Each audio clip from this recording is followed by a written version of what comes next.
I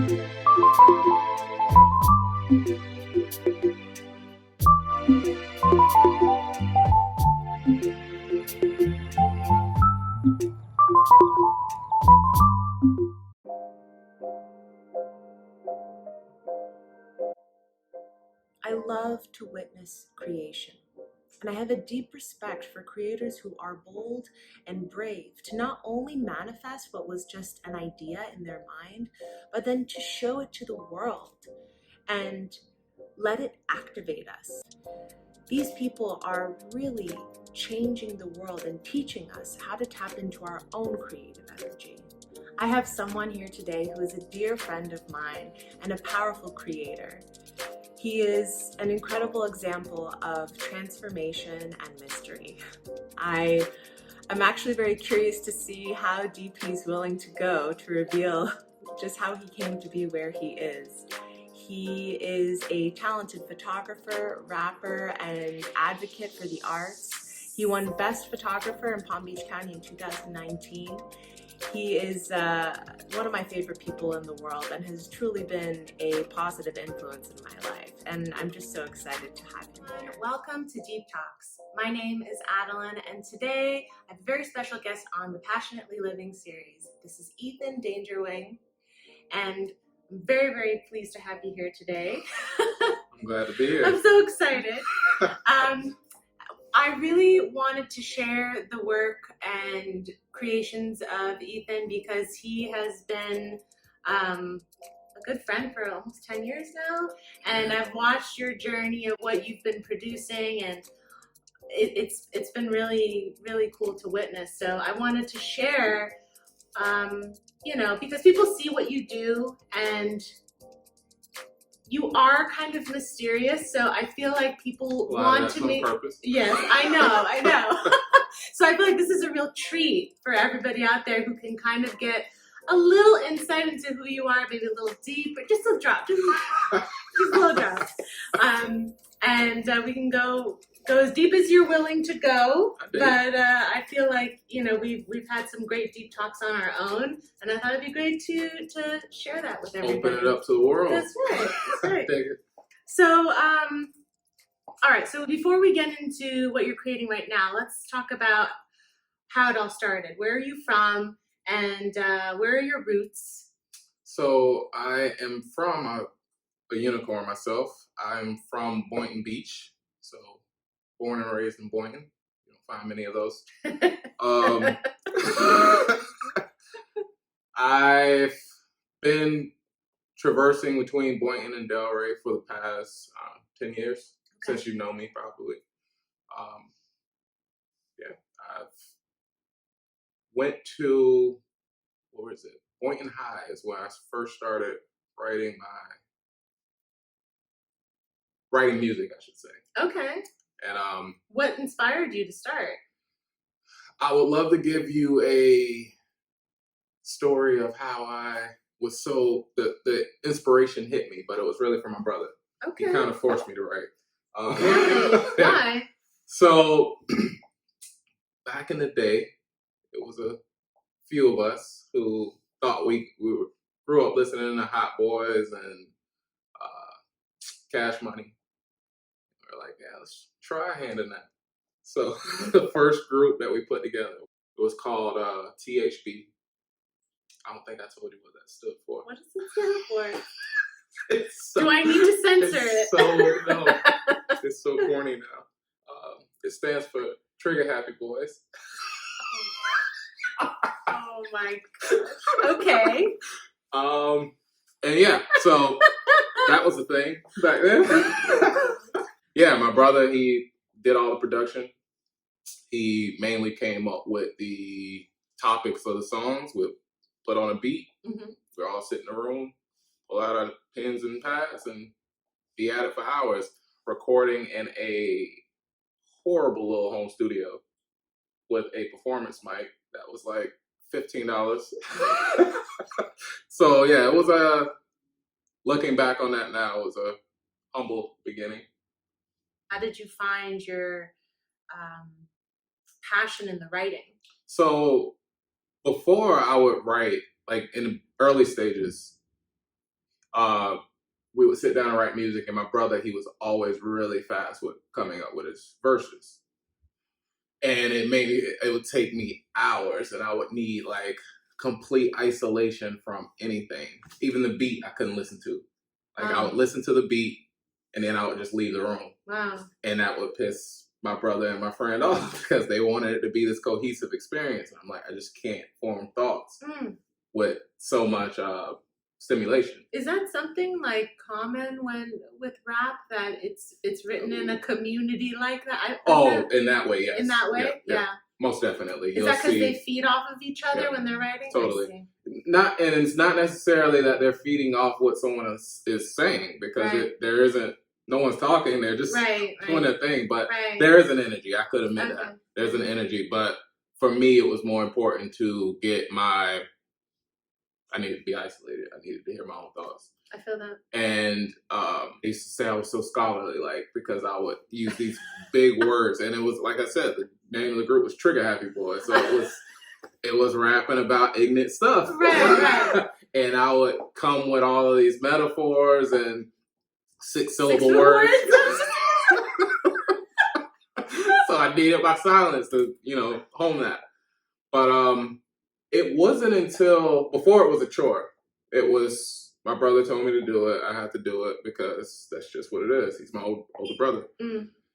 It was a chore until one time he wasn't home, and I was like, let me see if I can create my own song. So sat down, put on a beat, put a pen to paper, and it was, I want to say it was called Birth of Vulture. And I remember presenting it to my brother when I finished it. And he was super impressed. And that was the first time I really fell in love with my own writing and the whole process. Realizing it was the first time I really got to speak my voice, because before it was, let's talk about these girls, let's talk about this money that we don't have. But, Birth of Vulture was just a song about the birth of something inside me that I don't know what it is. I don't know how to identify it. It feels a little dangerous, but I dig it. And yeah, that was it. Let's talk about that. So talk about the Vulture. What is the Vulture? Who is the Vulture? Vulture is a moniker that I go by. People think it's the bird all the time, and it's not, right? Well, the beginnings came from that. So with one of the songs that I was creating with my brother, we were listening to the track. We already recorded it. We were listening to the track. And we went back to listen to it. And he was just like, man, the way you said that was just so nasty. It was so visceral. It was like a vulture. Like you're on the track like a vulture. Oh. And I was like, I dig that. Awesome. Still didn't really play into it. I would drop the name a couple times in verses, and it's like, it was just another thing. Right. And when I created the song, Birth of Vulture, I was like, all right, this is it. Right. That is what it is. So it's really a moniker. You come up with names for things, and they start one way. And as time goes, you start applying more meanings to it. So for sure. In the beginning, is exactly what it was. It was my style, my delivery when I rapped was very aggressive. It was very harsh, and it brought to your mind that visceral. When you see a vulture, what do you think of when you think of a vulture? It goes to somewhere a little nasty, right, a little nasty but necessary. Yes, and that's how I saw my style back then. Now, I identify with it differently. Like I doing a little more research on the bird itself and realizing that without the vulture, the bird itself I'm talking about now, without the vulture, it is let's say the vulture is a very essential part of our ecology. Absolutely. Without the vulture, you would see dead things everywhere. Yeah. So the way I kind of shifted that in my head is I always see rap, or the way I look at rap and hip hop, I looked at at it as we are reporters of our surroundings. You can say that for a lot of music, but rap especially because it touches on a part that's, I mean, you think of the biggest hip hop names, Biggie, Tupac, they all reporting on their surroundings, what they saw. Right. So for me, going with the name The Vulture, it was more of these people see me, and when I say these people, I'm talking about people on a whole. These people see me a certain way. These people can see me as a thug. These people can see me as however. But I'm doing what is necessary to bring light to a certain situation. And I know your writing, and it's, when you actually listen to what you're saying, it's really, really moving and very conscious. Thank you. Yeah. So I'd like to get into your photography, but before I do, I just want to ask, what did the music give you? What did writing and creating the raps and, eventually moving to Hello Elevator, and how you got out of your brother's home studio and into your being out in public, and then into creating with a lot of different musicians and contributing to a lot of creative projects with your words.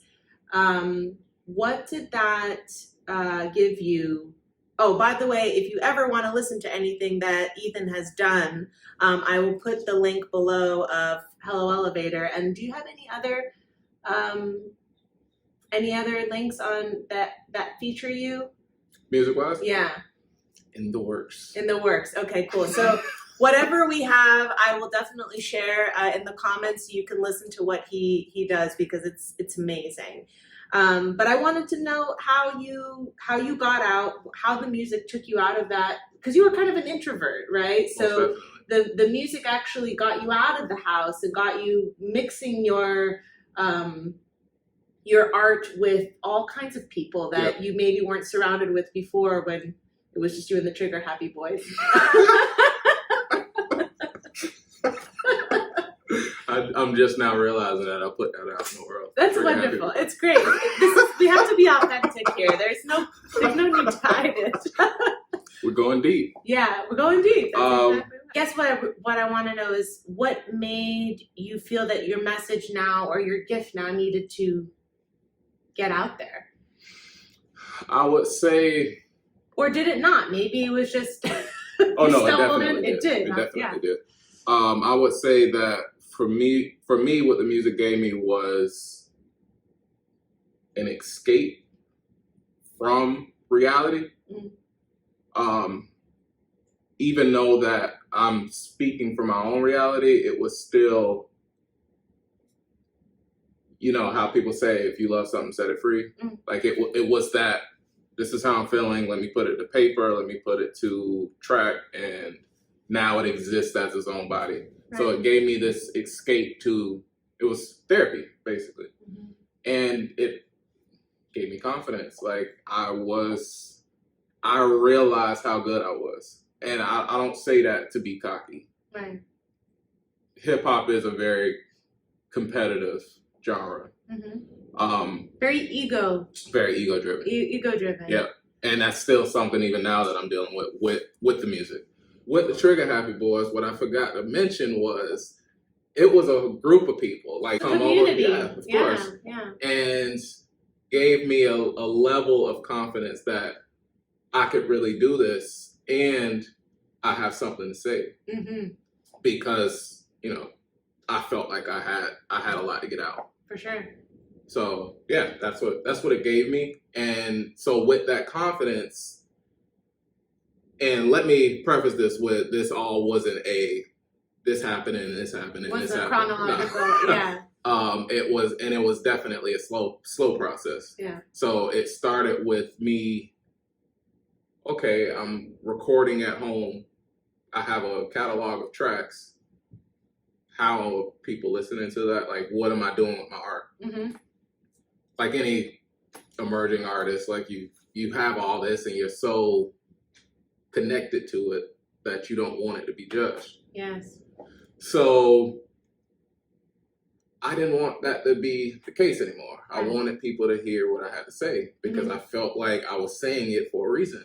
So it started with going to a few open mics, jam sessions that this lady was part of. Yes.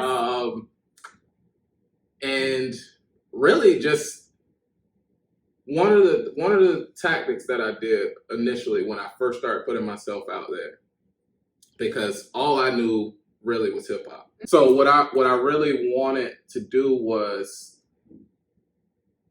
hone my craft by collaborating with different genres, like really pushing outside of that hip hop world that I grew up in, that I knew.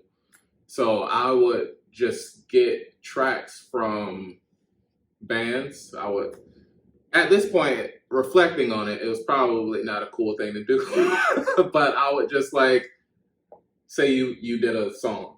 I was like, I really like this song. It's a local band. I would, if you had a part on your song where there was a instrumental bridge or instrumental chord, I was like, ooh, there's a nice 8 bars, there's a nice 16 bars. And I would just record a verse over the person's song, and then I would send the song to them and be like, this is what I did to your song. I would say, for the most part, people dug it. Yes, they did. Yeah. A couple here and there was kind of like, that was a little weird. Yeah. It was like on something really alternative that just didn't line up. Right. But I did it to some rock songs, and even with that, those people hearing those songs, it made them want to have me feature on their songs moving forward. So, and on the stage, yes, it would summon you from the crowd. It's like, where is he? And then you would just come down and rap. Very true. For those 8 bars, and then there was Vulture actually leave. one concert. I don't know if you were there. There was one concert. The 3 bands that were playing were 3 of the bands that I did that to. So one of the bands brought me up, and they were like, it got an awesome reaction. Right. So the next band that went, they were like, the Vulture, please. So I come back up, but all right, do that verse, go crazy again. The last band, the Vulture, you have to finish it with us. And I'm like, all right, cool. Oh man, and it's really awesome to see when you are on the stage. I guess that's where we can. Man, there's so many layers to you I would love to dive into. For the sake of time, oh my gosh, the time. Okay. So let's fast forward or lightly graze over. After you're jumping on people's stuff, then came the birth of Hello Elevator, which was our project together, which it's not dead. Yeah, it exists. It exists. It's on maybe a pause. Yeah. But we created this very alternative genre of hip hop between my electric violin and rap, and we just had so many different elements that were very unique. Yeah. And I'm still very proud of all the things we created. That project, especially with all of us together, and even in its different incarnations, most definitely. I feel like it gave me something. I mean, I wouldn't be the musician I am today if we didn't do that project. 1,000% agree. So I want to be the person I am. Honestly. Yeah. It was such an important part of both of our journeys. So we lost a member. I think that's when you set off to go on a road trip. Yeah. And you had a vision to travel the country with your lady love. Yes. Who is now your fiance. Would have been wife at this point if Corona didn't happen. I know. It's coming. But so you guys threw some money together and got a van and got it souped up, and let's take us on the journey of the van trip and how that brought you to really finding the inner photographer. because I want to know a little bit of how'd you get into photography, and then how that trip really kicked things off for you. I upgraded my phone, which would have probably been a flip phone at this point. I was taking flip phone. pictures. I was taking pictures on my phone, right, and was manipulating them. We definitely didn't have the photo editing capabilities, but right. there were some Yeah. at the point, and I would take photos, play around with them a bit, and I would get a lot of feedback from people saying like, "Oh, you have a really good eye." Like, okay, cool. It wasn't until hearing that enough, I was like, all right, let me actually use a camera and not my phone. So my mom got me a camera for my birthday. And it was, I want to say it was a Nikon D3100. Didn't know anything about a DSLR camera. Just know I wanted to take photos. Right. So started just playing around with it, shooting random stuff, flowers, you know, the typical, the typical photo journey. Right. And that led now up until the van trip. So this phase, I'm experimenting with this camera. Up until the van trip, I'm like, all right, let me actually put what I'm doing here to some kind of art medium. Like, let me focus what I'm doing and produce some artistic work from it, not just a photo of a flower, which can be art as well, but it wasn't for me. Right. So fast forwarding up until now, me and my now fiance, we worked at the same place at the time, and it was one of those jobs. It was just soul sucking. Y'all get it. Yeah. We would joke around every day talking about buying a school bus and converting it. And at that time, we were talking about everyone in our department. We were like, let's just... Everybody, let's go. We were pointing out people who had we were like, you know how to fix stuff. You're into this. Like, we'll just make it a whole little community. So it was a joke for everybody but me. So we started saying, we're like looking at each other like, is this possible? So started watching YouTube videos, figuring out how to make this happen. And we bought a conversion van. So not quite a school bus.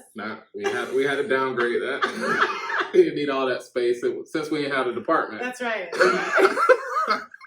We bought a van and went through this whole conversion process of turning it into a camper. And our goal was to set out, go to all 50 states, and we completed that goal. Bunch of hiccups along the way. We had one van that blew up. That's right. Yes. We had a bad repair job, and it literally caught fire and exploded twice. Almost derailed everything. That was probably a month in. Wow.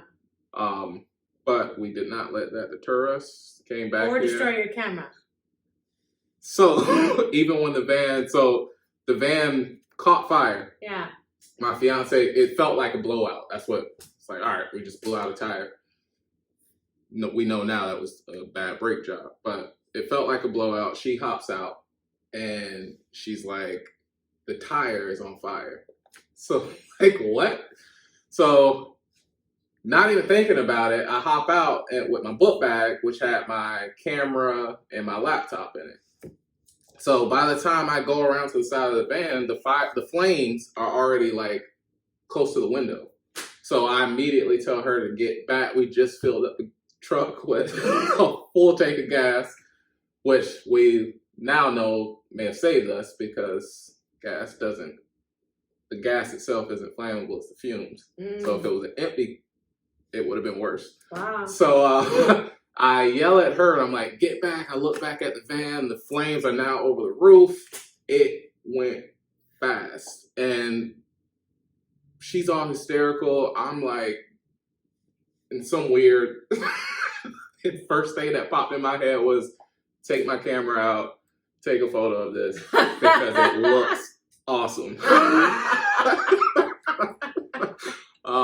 So yeah, that happened. Yeah. But with that van trip, one of my goals was to photograph as many people as I can. Okay. Let me rephrase that. To photograph as many women in nature as I can. What I really wanted to do was document the people of our country and the landscape, the landscape of our country. I wanted to do both of those, and didn't quite make it with the photographing people in every state, but we did go to every state, so that was a consolation. But that was the start of my fine art nude photography journey. That was I want to say that was my first time. So how did you feel inspired to feature women and nude women in particular? I would say that, because I've been asked that question before, and I honestly want to say I don't know 100%. I want to say it was influences. So when I was first starting out, one of my good friends who was also a photographer, he was into fine art nude photography, and I shadowed him on a few of his photo shoots. So that was a major introduction to it. And to be honest, I can't think of another naturally occurring form in nature more beautiful than a woman's body. So that's what I choose to photograph.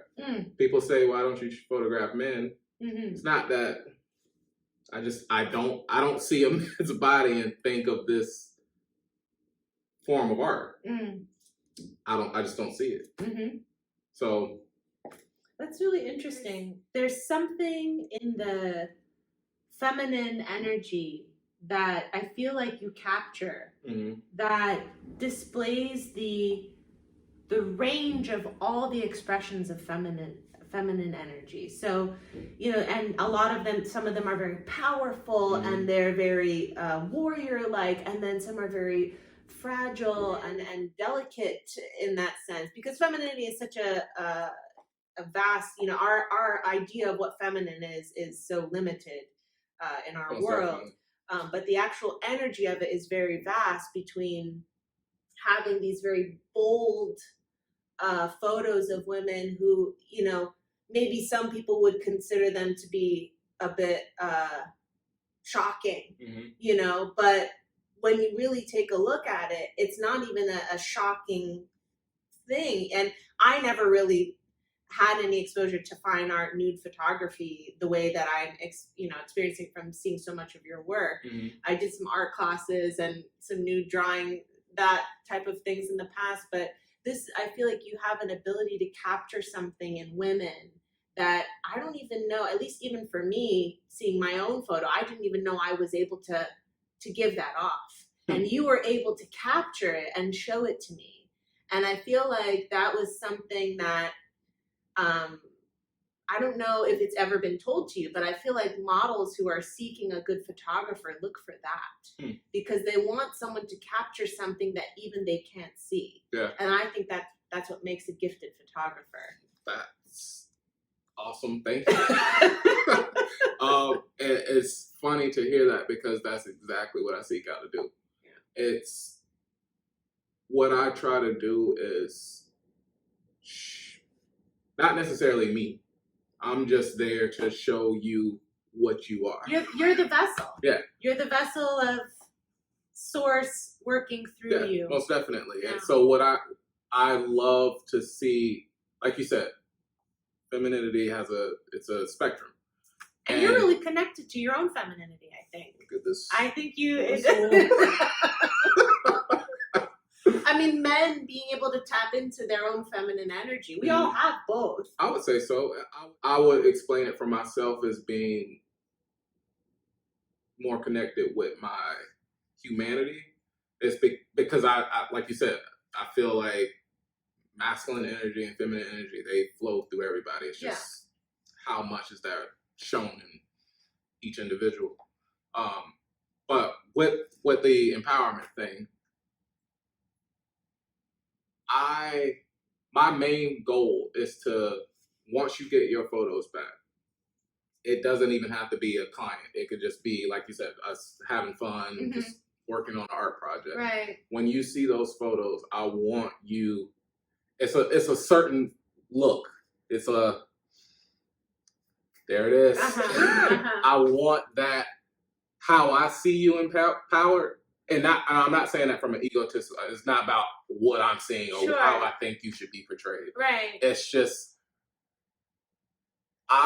from my own eyes, I could see your power radiating from you. I know being nude and being photographed is something that is, both of those are very vulnerable. So my goal is to still have that power shine through. And once like I said, even with my clients, even if it isn't that style of photography, if it's photographing, I don't know, a wedding or someone's kid, right, they still, everyone possesses a certain amount of power. And I feel like with just life, for a lot of people, they get beat down, they forget about things, they lose attachment with certain things. And what I think the power of a still image is, it freezes time, and it's like, no, you are a rock star in this moment. And that's what I seek out to do. Yes, yes. That you can definitely see in your photos. It's tough to put yourself out there. Oh, I don't care what anyone says. Absolutely. Even if you have the personality for it, it's still extremely hard to put yourself out there and open yourself up to be judged by. Especially with something so vulnerable to you. Like, that's my art. That's the closest thing to me. Absolutely. And to have people say certain things about it. Yeah. It comes with it, unfortunately. So the van trip happens, you get inspired to do your photography, and it becomes this personal hobby at first. You're creating music on the side. You started to work at Arts Garage in Delray, and you have a very important role there as Director of Dopeness. Director of Dopeness, yes. And you've created a lot of awesome things over there, and I think that place wouldn't be running the way it does without you. Thank you. So what I wanted to know was, so you have that as your new day job, which is a lot more inspiring as far as being in that creative field and being able to connect to other musicians and artists that you like. And at the same time, you're creating your photography. At the same time, you're creating your music. And then at some point, you wanted to take a break from the music. And especially when you're looking at your two creative, your two crafts, which is your music and your photography. And this goes for anybody out there who is a creative and has many different outlets to express themselves. We're all kind of looking for ways to generate income, especially through our passion. Yeah. How did you, and I know you were trying to do that with both, we were trying to do that with our project, and there was something inside of you that felt that it wasn't going to be coming from the music, or you weren't able to apply yourself to the music, but you felt it in your photography. How did you make that decision for yourself, or how did you know that was the avenue for you, or how do you know what needed to be aligned for it to click for you? To be honest, I just became disenchanted with it. Like, it's a horrible excuse, but a lot of where I was seeing where hip hop was, I just didn't feel inspired. I felt like I ran out of something to talk about. Like, there was a lot happening, and there was a lot that I could have been the reporter to cover and convert into a story or in music form. Right. I felt like I needed to turn inward and actually tell myself what's going on rather than being a reporter and trying to tell a story. It was like, no, you need to figure out what's happening.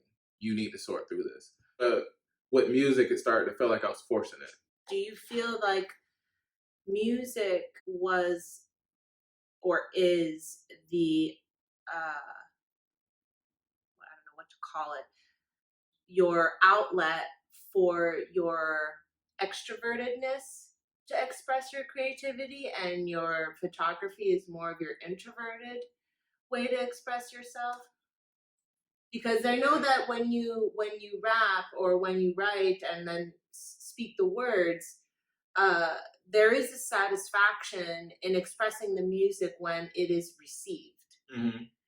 And whereas when you are taking a photo, it's actually in the process of being one with whatever it is you're photographing, and then spending the time editing and seeing it and spending that time alone. It's really not about anybody else or anything else until you present it later. Mm-hmm. But even then, the satisfaction of the entire process comes from what you've captured.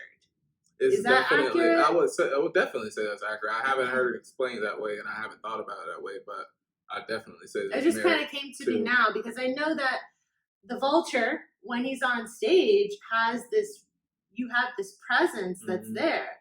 But when you are, and I've seen you behind your camera, you're very quiet and you're very to yourself and you're really, really focused. You know, it's about the person you're featuring, less about, look at me right now. Most Whereas definitely. the music is like, listen to me, look at me, I have something to say. Whereas like now with the photography, you've captured it, it speaks for itself. Yeah. And you It's could just definitely in certain aspects, there's definitely a removal of ego from photography. really, Especially laid out the way we're talking about it. You know, I'm a performer on one hand, right, having to grasp the attention of an audience, right, and then with photography, it's, you know, once we do the photo shoot, right, I'm in my bunker editing photos That's for right. hours at a time, and Right. it becomes this meditative state that I get. yeah, that you love. I love it. Yeah, Yeah. I put on music and just I'm gone until 7 hours have passed, and I'm like, oh. Yeah.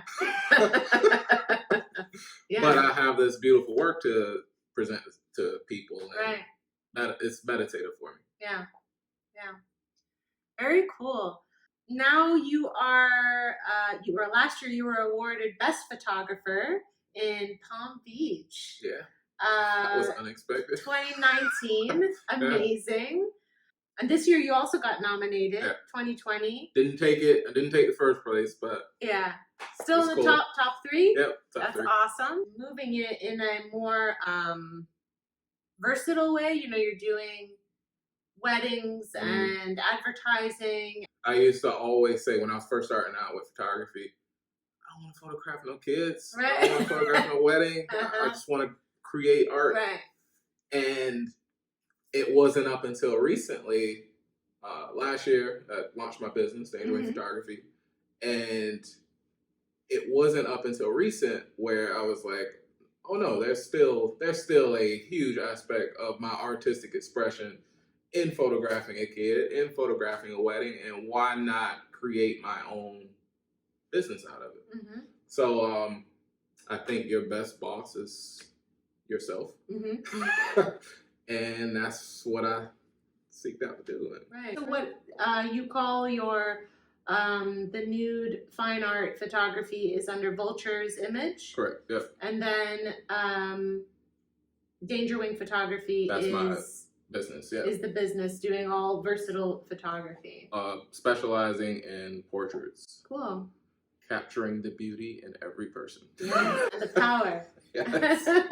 Gonna change that. Yeah. I'm digging it. Yeah.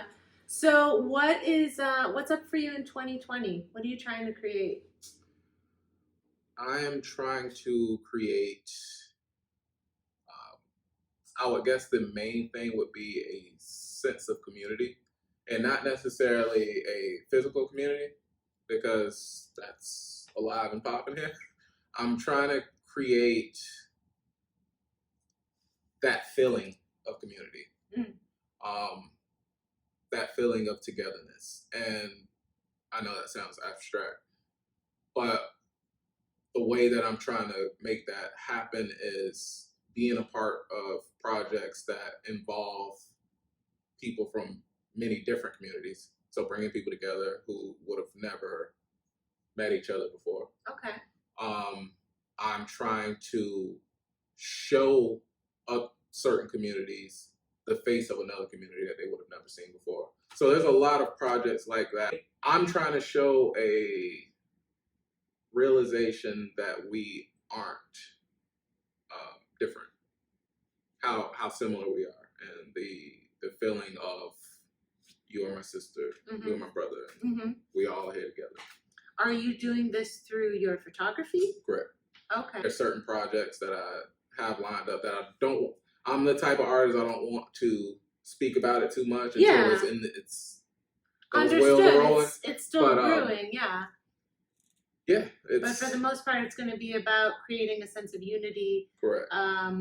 Within all people. Yep. That's very cool. Definitely. That's exciting. Can't wait to see what you're going to produce. I can't wait to see. Can't wait till we can all come out and be a community together again. Yeah. So, yeah. Just showing us that still exists. Yes. That's the goal. Yes. Well, thank you so much for being here today. Thank you. I'm so grateful, and I think the world will definitely be pleased to hear a little bit more about you. Yes. Mystery man. Batman. when I first met Ethan, I had asked him what he did for a living, and all he told me was he was Batman. That led me to think so many different things. Does he work for the police? Does he do undercover stuff? What does he do? You were a mystery. Well, I didn't know what it meant. I didn't know what Batman could mean. So I didn't know. And then you had a few other of our friends also just say that. So I would talk to another friend, like, do you know what Ethan does? He's like, yeah, he's a cop. Or yeah, he's Batman. It's like, what? Turns out I found out about what your day job is, which we won't disclose. But wasn't that exciting? I was just like, oh.